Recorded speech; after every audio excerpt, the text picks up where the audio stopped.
I'm going to give you a little talk today on mobile apps for SMEs. Just as a quick intro, I work for a company called inLIFE, and we've developed a number of apps for SMEs, exactly what it says on the tin. From games to data capture to in-house communications to community mapping projects and augmented reality. So we've dealt with a lot of companies who want mobile apps, and also companies that want mobile apps that don't necessarily need a mobile app. So I'm going to talk to you today about a few pointers, which are, first of all, app statistics, where we're at with apps, where we've been, and where we might be going in the future. The pros of having an app for your small business, the cons of having an app for your small business and whether you actually need one, the overall price, because apps, as a lot of people know, tend to be more expensive, development side of things, and then marketing your app, which is a key point at the very end. So yeah, these are the points I'm going to run through. So first of all, app statistics. I mean, I won't read the board exactly, but in 2017, it is now known that more people are looking at their phone than they are watching TV. And that's an American statistic, but it can pretty much be said that it's UK-wide as well. A quarter of people now check their phones at least once an hour, 3/4 of people, and 90% of those doing that are using mobile apps. I mean, it's you're sitting around the table now, family dinners, whatever, and everybody's looking at the phone. You can just see it day to day anyway, walking across the streets, walking into people. And the top downloaded apps in 2017, I've listed across the bottom there. Now I've put non-game apps because the top apps are often games and entertainment purposes, but businesses for businesses, you can see a lot of those. We've got AliExpress, Amazon, eBay, Just Eat, things like Gumtree, where a lot of these are business-related apps, whether it's restaurant, shopping, sales. Those are the top ones. So shopping online is becoming a huge industry within the mobile app area, and that's said to even increase again between now and 2020. In fact, 2.5 billion people are now using a smartphone. 60% of the UK traffic is now via mobile. And mobile-based e-commerce is expected to double. So projected to become a $250 billion market by 2020. So you can see why a lot of the business shopping apps are top of the market there. So it's not there's a lot of talk at the moment about how apps might be going out of fashion because there's things coming in now like almost AI, where you can chat. There's Facebook bots where you can ask it questions and it'll reply. So there's a lot of discussion, things like Siri, and that might be taking over apps. But in terms of shopping and the business side of things, it's certainly set to increase. So first of all, I thought we'd look at the cons of having a mobile app before the pros, because not everybody needs an app. So just a little question, who here thinks they need a mobile app for their business? You guys, you don't? You do? Okay, yeah, that's brilliant. Now, what if I told you a website is already an app? See, the issue people have is it's a new technology and everybody says, oh, I need a mobile app. And then we say, what for? I don't know, because everybody else has got one. And they don't really know the use. Whereas nobody looks on the App Store for a business. When was the last time you went on the App Store and thought, I'm going to look for a local accountant on the App Store? Nobody does that. You go onto Google to do that. So ensuring, first of all, your website is mobile responsive is your first port of call before going out there and getting an app. Make sure your mobile website is going to look visually like an app when you're viewing it from a mobile phone, but it's not on the App Store. You're viewing it from Google still. So I'll move on to the pro side of that shortly. But as I say, not everybody needs an app. If you've just got to think, well, I've got a local business, I want an app just to say who we are, what we do, there's a good chance you probably don't need an app. Another con is the cost. Mobile app development can be very expensive. It does require more development time and testing than things like websites and other software, because you've got elements to make sure that it's using the right amount of memory, that it's not going to crash, that it's going to work across multiple devices. You've got continuous operating systems coming out all the time to make sure it's going to be as future-proof as possible. And then testing amongst people, because there's always little bugs that are going to go wrong. So there's a lot more involved in making that, which is why the cost is more. There's ongoing maintenance, as I say, with operating system updates. There was a common one about a year or so ago where Apple just changed their font slightly and it messed up loads of apps. So people had to go back then to have their app redeveloped or pay more money just because Apple had changed something. So it's bearing that in mind for the future. You do require an iPhone app yearly license in order to actually have an app on the App Store. Some providers will do this for you, but if you do want to show it on the App Store from your company, you need to pay that $99 a year, or it's just £25 one off with Android. And then also you might require hosting as well, because there's somewhere to actually host the data that's going backwards and forwards from the app, so there's going to be an ongoing cost with hosting, which again can be more expensive for private servers and things, so you've got to think of the ongoing cost. And a lot of agencies with apps, particularly London agencies, charge by your worth. So what they'll do is they'll go into a company's house, look at how much your company's worth and charge you a percentage of that. So the app cost in London you're probably looking about minimum 50 grand in London for an app. Obviously Midland prices are a lot cheaper. I mean, we've done apps from £1,000, £2,000 upwards. Still quite expensive in terms of other marketing areas, but those apps probably would have cost you 50 grand in London, and that's the way a lot of agencies charge. It's like the old web days. Back in the day when websites first came out, they were a lot more expensive because they were charged for the worth to you. An example is when you have an advert with ITV, essentially you make the advert yourself and all you do is give them the tape. They take the tape, put it in the machine and charge you that 50 grand for getting it out there. So a lot of agencies still charge like that. We're charging you the worth of getting you out there on the internet. Whereas other agencies now will just charge you for the work actually done and not add on this extra worth. So you've got to be careful when getting app quotes as well, in terms of that respect. So the other cons are usage. So ensuring your app is regularly updated. There's no point having an app if you're not going to update it very often, and then people are just going to delete it and not use it and install it once and remove it. You want to track usage, uninstall, see where people are uninstalling the app, what they're doing on the app, and continuously improve it. So again, that can also incur ongoing costs. And if there's no ongoing benefit, users will delete the app. I mean, a good example of that is the Alton Towers app. I hope there's nobody from here from Alton Towers today, but if you go there and download their app, it says it's got queue times, and they continuously say unavailable. They don't work. They should say the queue times of each ride. I've never seen them work every time we've looked at it and actually been there. And other than that, there's a little map of what you can do when you're there, and that's it. There's no ongoing benefit. So I installed it when I went. As soon as I left, I deleted it. And I think a lot of users do that. You've got to have an ongoing purpose for people to keep that app installed and want to stay engaged with you, which we'll move on to when we come on to the pros. So, onto the pros side of things. Obviously, the first one is you want to stand out from the competition. You want to be different. You want to be that fourth, the pioneer, the front edge of technology, and say we've got an app our competitors haven't, and that does stand out in your marketing material as well.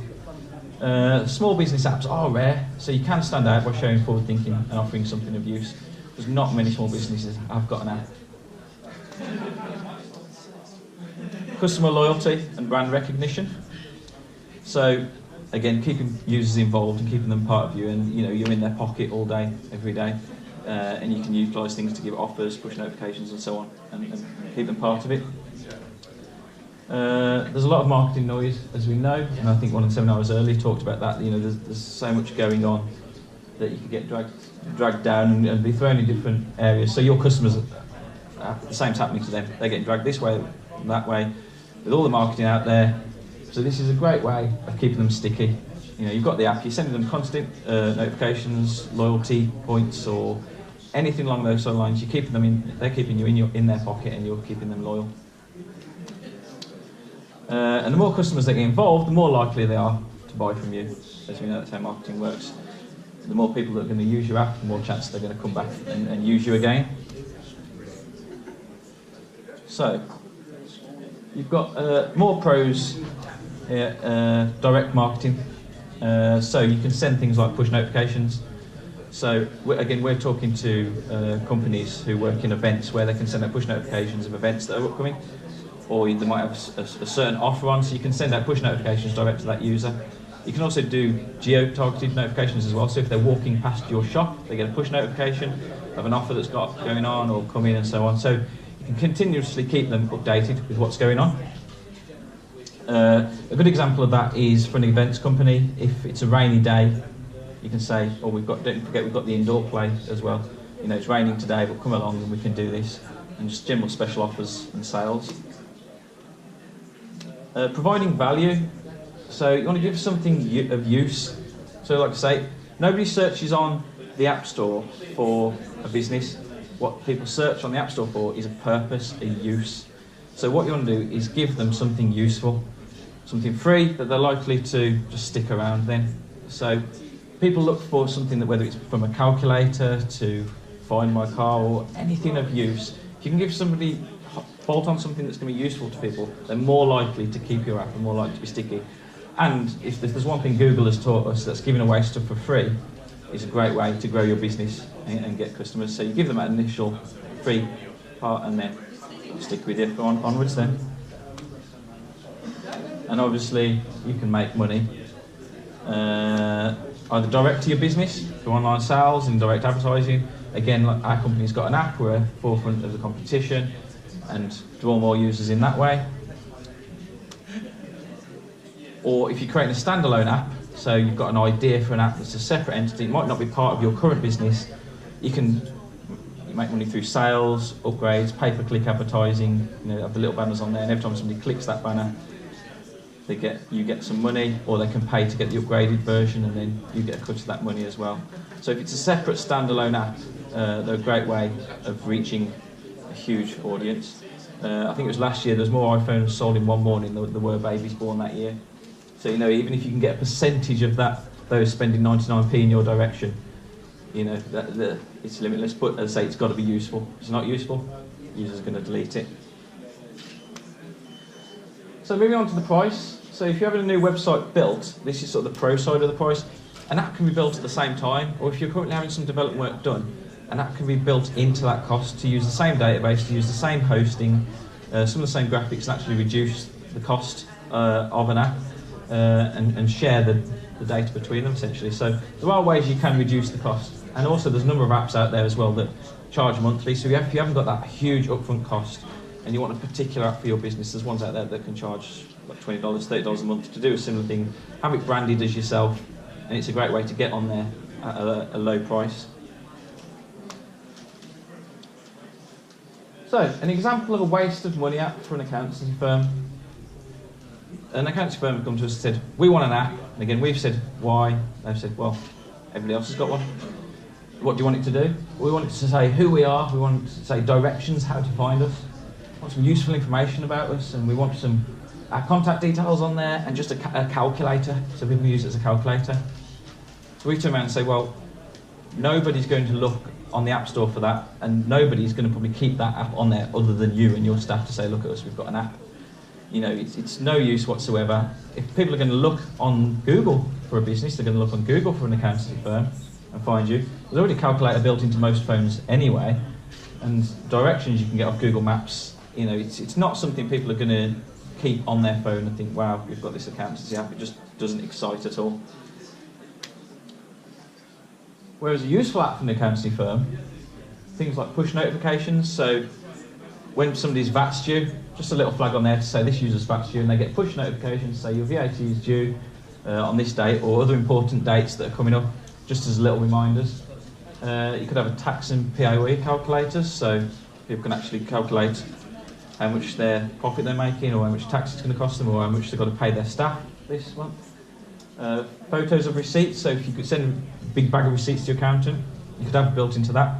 Take a photo and it goes straight to your accountancy firm, and they've got that receipt, and that's a really useful tool. That's something that people would want to keep in their pocket, just to keep them up to date at all times. And a login area to view or sign documents. Anytime you have to meet your accountant to sign a document or go back and forwards and approve things, they can send that through via the app, sign it online with your finger, send it back, that's approved and gone through. So that's an example of an app that for an accountancy firm that people would want to keep. It gives a use, it gives a purpose, and it keeps them sticky. And if they're thinking about moving to another accountancy firm with all this marketing going on there, they think, well, it's so easy for me, I can do this, why would I move? Yeah, I might pay a little more for them, but you've got this benefit. So lastly, it comes on to marketing your app. With apps, there's 2.8 million apps currently on Android and 2.2 million apps currently on iPhone. So you're a very small fish in a very big pond. A lot of people think, wow, I'm going to get an app and people are just going to use it, the floodgates are going to open and brilliant, yeah, it's going to be great. That's not how it works. That app is sitting in there, hidden away amongst all the other apps. To get it out there, you've got to think about external marketing and you've got to think about things like getting reviews. So for a current company app, direct, if you know, for example, in Accountancy Firm app, you can use your current client database. So you would just send it out to them. Obviously, you would expect natural growth, and you would add it to part of your marketing as a bonus. So events like this, you would say, come to us, we're this accountancy firm, oh, and we've got an app. Whereas the next stand down might be an accountancy firm that hasn't got an app. And again, it's just a little push for reasons to use you. And you can create new marketing campaigns around that. So again, just making sure you stand out from the crowd because you've got an app and the competitors haven't, essentially. Whereas for marketing direct, and website pop-ups, that's the last point. You've probably been on websites where you get the little drop down, it says download our app. That's a great way of pushing it again to current users. Whereas new standalone apps, as I was saying, ones that sort of aren't to do with your business, you've come up with an idea, you've had an app developed for this sole purpose. A lot more difficult to market it because your app isn't going to become an overnight sensation without a marketing budget. And it's not just an online marketing budget, you need to have somebody out there talking to people, selling it. You know, with a standalone app, you really need to put a lot of effort into marketing. And there are grant schemes and things like that to help you. I know there's a few here today that will help with sort of pushing your own ideas out there and give you grants towards that. But it's not one of those where I think, oh, we're brilliant, we've budgeted for the app and now it's going to get found. If you are thinking about getting a standalone app, you really need to budget for the actual ongoing marketing as well. It's not just going to get found by anybody. So you might want to consider investors. There's a lot of investment in the UK is more difficult, but in the US there's a lot of angel investors who are willing to get involved, and you can make contact to them if it is a good original idea. There's a lot of investors who like put that money in to help you get it to market. And the easiest one of all is good reviews. Just making sure you're getting good reviews on the App Store and asking for reviews. But as I say, once you've got an app, it's one of those that's not going to just floodgates won't open. You really do need to consider marketing. That's the one thing I think everybody forgets all the time. So that's me, really. That's a very brief summation of mobile apps for business, pros, the cons, and moving forward. My name's David, as I say. If you want to follow me on Twitter or any questions, drop me an email or catch me after the show. And I'm happy to advise any questions and obviously go into more depth. That's just a really overview summation of most people thinking their app and don't actually need one. So thank you very much.